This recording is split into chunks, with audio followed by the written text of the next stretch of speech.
تعداد رکعت میں اختلاف ہو جائے، بندہ تعداد رکعت بھول جائے تو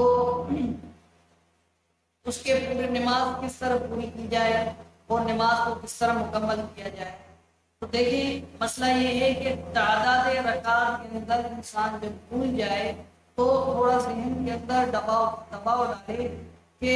اس نے کتنی رکعتیں پڑھی ہیں، آیا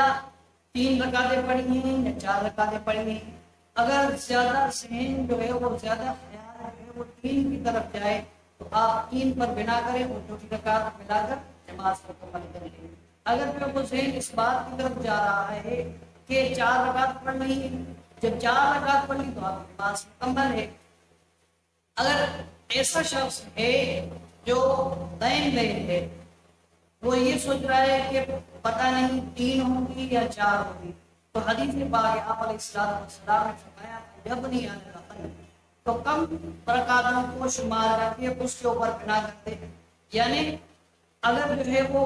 اس کشمکش میں ہے کہ آیا 3 ہے یا 4 ہے تو وہ جو ہے وہ اس کو کوئی یقین بھی نہیں ہو رہا، ذہن کو دباؤ ڈالنے کے بعد کچھ فیصلہ نہیں کر پا رہا، تو 3 رکعت کم رکعت شمار کر کے اپنی نماز مکمل کریے۔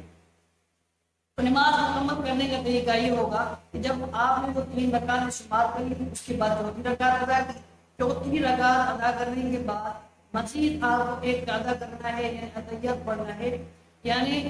آپ کو ایک اور رکعت ملانی ہے۔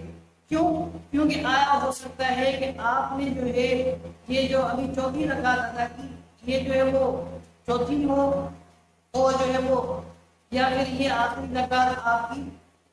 تیسری رکعت شمار ہو غالب گمان ہے، تو اس وجہ سے جو ہے آپ کو ایک مزید رکعت ملانی پڑے گی اور آپ کو آخر میں سجدہ صاف کرنا پڑے گا، اس طرح آپ کی بات مکمل ہو جائے گی۔